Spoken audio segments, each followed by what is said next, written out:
నాకు తెలుసు నువ్వు వస్తావని. I'm so happy. లీలా, నేను నీతో కొంచెం మాట్లాడాలి. యాక్చువల్లీ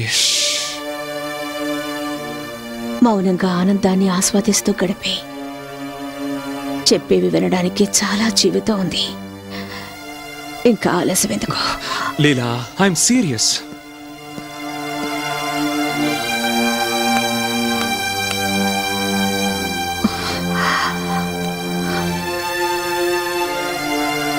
ఒక్కసారి నా కళ్ళల్లోకి చూడు. నీకిష్టమైతే వీటిని శాశ్వతంగా మూసుకొని ఉంటాను.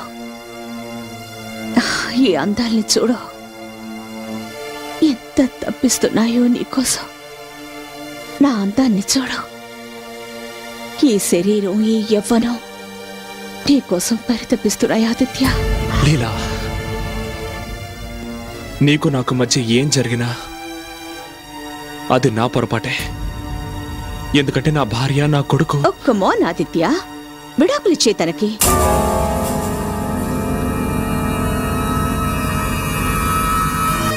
వాట్? ఎంత డబ్బు కావాలన్నా నా దగ్గర ఉంది ఆదిత్య. ఎంత అడిగినా ఆవిడకిచ్చే. జీవితాంతో వాళ్ళిద్దరు ఖర్చు భరించడానికి సిద్ధంగా ఉన్నాను. కానీ ప్లీజ్, నువ్వు మాత్రం నా దగ్గరకు వచ్చి.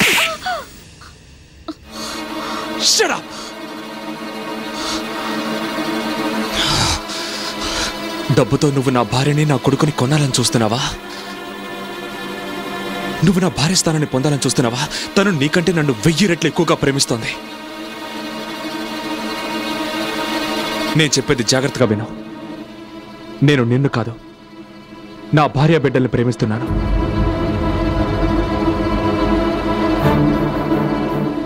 ఏమన్నా? నువ్వు నీ భార్యని ప్రేమిస్తున్నావా? తొలిసారి నాతో సరసాలాడినప్పుడు ఆ రోజు ఎక్కడికి వెళ్ళింది నీ ప్రేమ? నువ్వేవి పాలు తాగే పిల్లాడివి కాదు కదా. నేను బలవంతం చేయగానే ప్రేమగా వచ్చి నా ఒళ్ళో వాలడానికి. అప్పుడు మనస్ఫూర్తిగానే నాతో గడిపావు. కానీ ఇప్పుడు తప్పంతా నాదంటావా?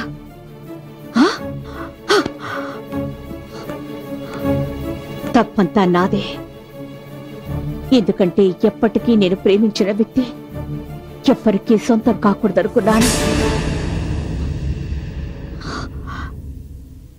తన భార్యను మోసం చేసి నాతో అక్రమ సంబంధం సాగిస్తున్నవాడు నా కోసం ఏం చేయగలడు? నువ్వు నా చెంప మీద చేయి చేసుకున్నంత మాత్రాన పెద్ద మగాడవైపోతావా? అసలు నువ్వు ఎవ్వరి ప్రేమకి అర్హుడివి కాదు. ఇప్పటి వరకు నువ్వు నా ప్రేమని మాత్రమే చూసావు. ఇకపై గెట్ అవుట్.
హలో.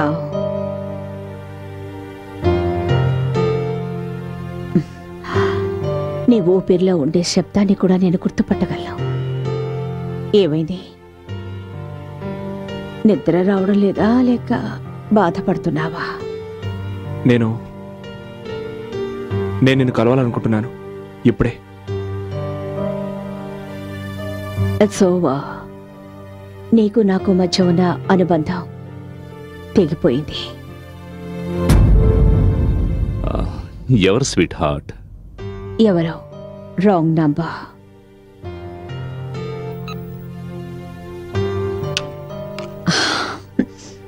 ఎవరితో మాట్లాడుతున్నారు? లేదు, ఎవరో ఫోన్ చేశారు, రాంగ్ నంబర్. నువ్వు నాకు నేర్పిస్తున్నావా మార్కెటింగ్ అంటే ఏమిటనేది? నీకున్న విలువెంత? 10,000, 20,000, 40,000? నువ్వు ఒక్క నెలలో ఎంత సంపాదిస్తున్నావో అంత నేను నా డ్రైవర్స్ యూనిఫామ్స్ కి ఖర్చు పెడుతున్నాను. ఎనఫ్.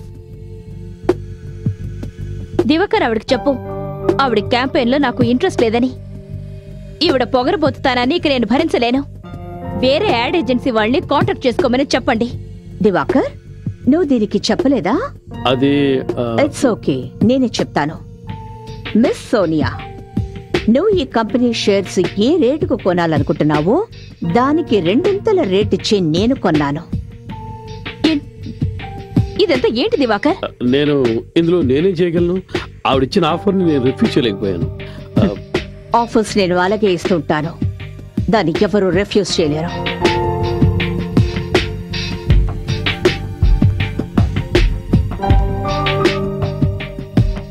ఈ రోజు నుంచి నా మాట ఎవరు వింటారో వాళ్ళే ఇక్కడ ఉంటారు.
Hey.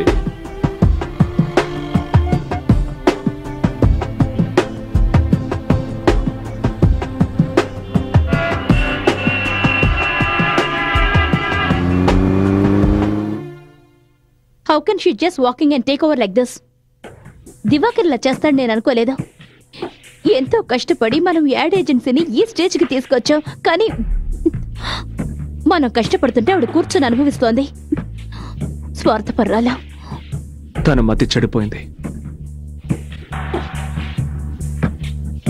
నువ్వేం బాధపడకు, నీ శ్రమ వృధాగా పోదు. ముందు నువ్వు ఈ కంపెనీ నుంచి ఎలా బయటకు వెళ్ళాలనేది ఆలోచించు. దానికి తగిన బుద్ధి చెప్పగలిగేది నేనొక్కడే. నువ్వలా చూస్తూ ఉండు, దానికి ఎలా గుణపాఠం నేర్పుతాను.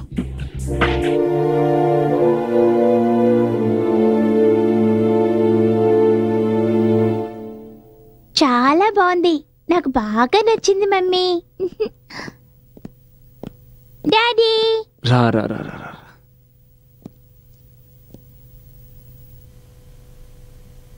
లక్ష్మి, అమ్మా, ఆర్యన్ తీసుకుని పైకి వెళ్ళు. అలాగేమ్మా. Come on Arya. Good night mummy. Good night. Good night daddy. Good night.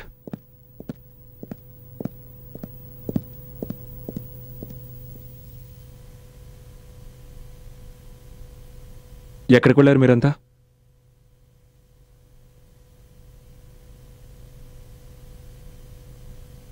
పిల్లల నాటకాన్ని చూపించడానికి. బాబు కూడా పెద్దవాడు అవుతున్నాడుగా. అయితే ఇంట్లో జరుగుతున్న నాటకం గురించి వీడు గ్రహిస్తున్నట్టున్నాడు. మన మధ్య ఏదో టెన్షన్ ఉన్నట్టు.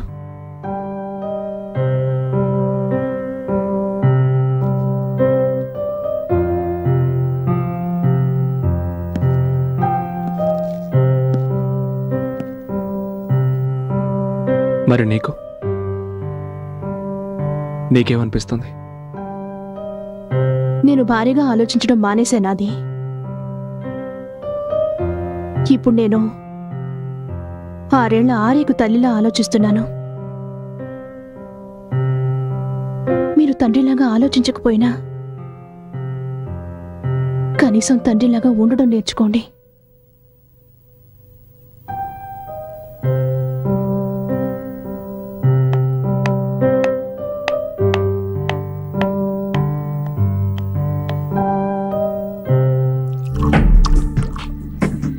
ఈ రోజు నుంచి ఎవరైతే నా మాట వింటారో వాళ్లే ఇక్కడ ఉంటారు.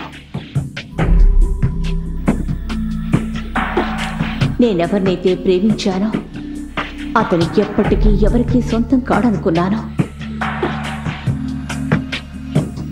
తన భార్యనే మోసం చేసి నాతో అక్రమ సంబంధం సాగిస్తున్నవాడు నా కోసం ఏం చేయగలడు?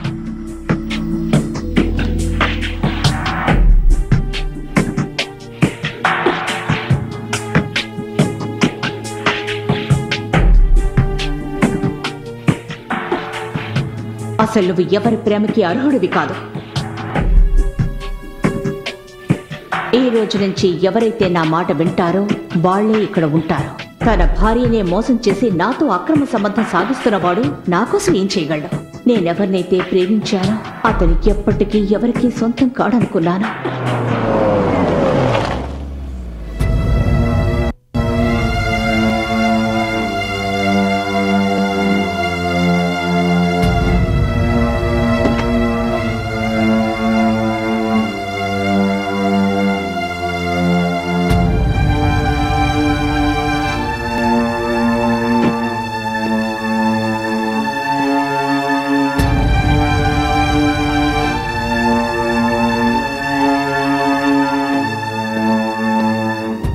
లీలా, లీలా, ఎందుకొచ్చావు ఇక్కడికి?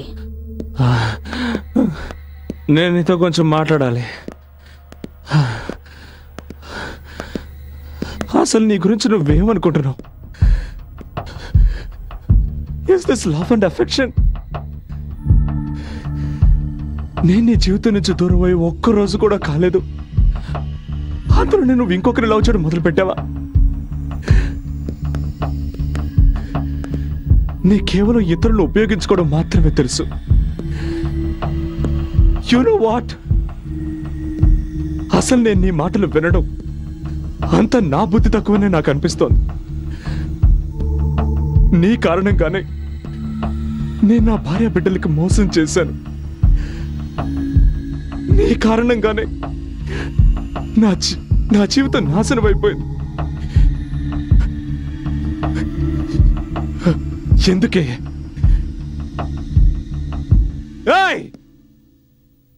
చెప్పవే, నేను మనస్ఫూర్తిగా నీకే ద్రోహం చేయలేదు.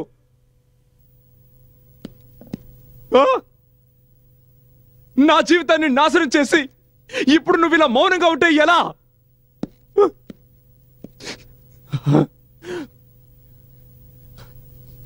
ఏం సాధించాలనుకుంటున్నావు? నా ఆఫీస్కి వచ్చి సోనియాని తీసేసావు. నా ఆఫీస్ని టేక్ ఓవర్ చేసుకున్నావు. నువ్వు నా మీద పగ తెచ్చుకోవాలనుకుంటున్నావా? ఏంటి, ఎలా పగ తెచ్చుకోవాలనుకుంటున్నావు? చెప్పవే. I'm a bloody married man. I have a child. I have a wife. ఇప్పుడు విషయం అర్థమైందా నీకు? ఇప్పుడు అర్థమైందా ఎవరికైనా మాటిచ్చి తప్పితే ఏం జరుగుతుందో? ఇప్పుడు అర్థమైందా నీకు? అప్పుడు నన్ను అర్ధాంతరంగా వదిలి వెళ్ళిన రోజు నా పరిస్థితి ఏమిటో నీకు అర్థమైందా? నేను నిన్ను వాడుకున్నానన్నావు కదూ? కరెక్టే, నేను నిన్ను వాడుకున్నాను. ఇప్పటి వరకు నేను కేవలం నీ కంపెనీని మాత్రమే ఓవర్టేక్ చేశాను. కానీ నీ మీద పగ తీర్చుకోవడానికి కంపెనీ ఒకటేమిటి, నీ భార్య బిడ్డని కూడా నీ నుంచి వేరు చేయగలను. You know? How dare you hit me again? Get out!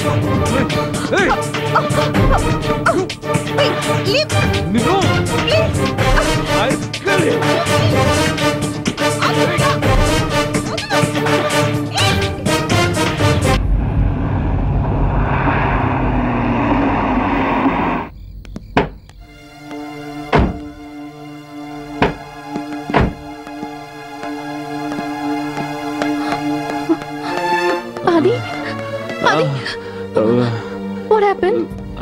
అదే మీరు మందు తాగారా? నో లేదు. రక్తం అది ఎలా తగిలింది మీకు? ఎవరు కొట్టారు మిమ్మల్ని? అయ్యో, ఎక్కడి నుంచి వస్తున్నారు ఈయన? సత్య, ఏమైంది అది? నువ్వు లోపలికి పద, లోపలికి పద.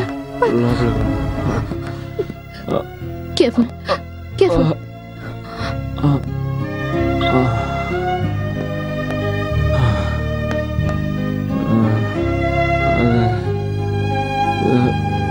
నాతో మాట్లాడాది? అదే ఏమైంది? ఏం లేదు సత్య.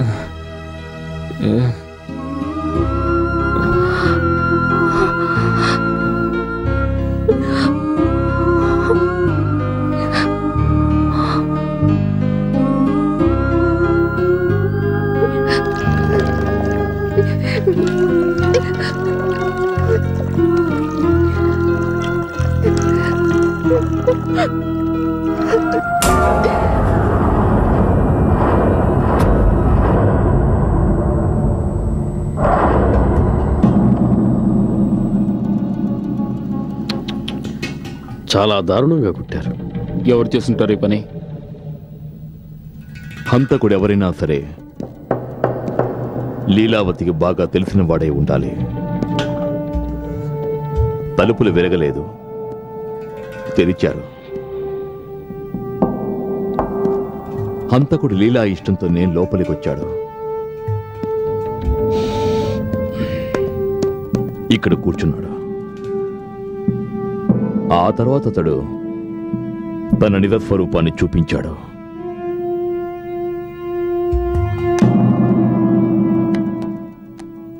శవాన్ని చూస్తుంటే ఈ హత్య జరిగి 4-5 గంటలైందనిపిస్తోంది.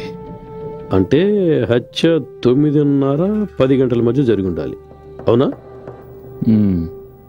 సార్, వాచ్మెన్ వచ్చాడు. నువ్వెక్కడున్నావు? రాత్రి 1 గంట 2 గంటల మధ్యలో నా చెల్లెల్ని కలుసుకోవాలని వెళ్ళాను. ఆవిడ అల్లుడు ట్రీట్మెంట్ కోసమని సికింద్రాబాద్ నుంచి వచ్చాడు. నేను 11 గంటలకు తిరిగి వచ్చేవాడినే. మేడం గారుంటే వర్షం వస్తుందేమో అనుకుని ఆగిపోయాను. తరువాత సుమారు 2 గంటలప్పుడు నేను తిరిగి వచ్చాను. అక్కడ చూసేసరికి మేడం గారు కారు బయటే ఉంది, అలాగే తలుపు తెరిచే ఉంది. మేడంతో నేను వచ్చినట్టు చెబుదామని చూసేసరికి మేడం శవమై ఉన్నారు.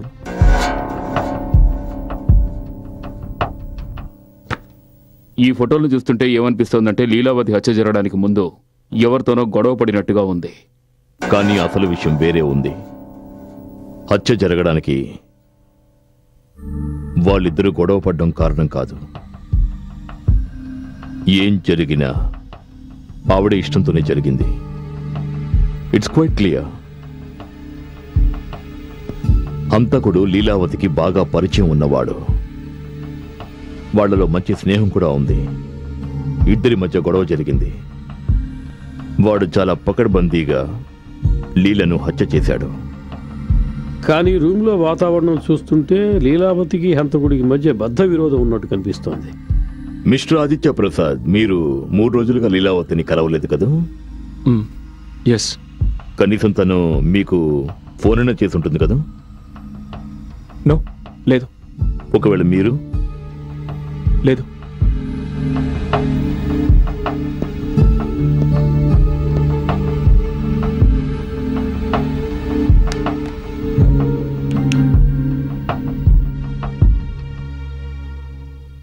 చూడు లీలా, వింటున్నావా?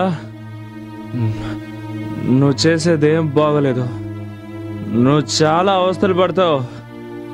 అసలు నీ గురించి నువ్వేమనుకుంటున్నావు? ఈ గొంతు మీదే కదా? అది నేను తనకి ఫోన్ చేశాను. But that doesn't proves anything. దీని ఉద్దేశం నేను తనని హత్య చేసినట్టు కాదు కదా. మరి మీరు ఎందుకు అబద్ధం చెప్పారు? ఎందుకంటే నా భార్యకి దేని గురించి అసలు ఏమీ తెలియదు. అలాగే నేను సత్యకి ఎలాంటి ఇబ్బంది రానివ్వకూడదు అనుకున్నాను. Just I want to keep her out of this. I see. ఒక సలహా చెప్తాను మీకు. ఒకవేళ మీరు ఇప్పుడే మీ భార్యకు చెప్తే బహుశా ఆవిడికి కొంచెం తక్కువ షాక్ కలుగుతుంది.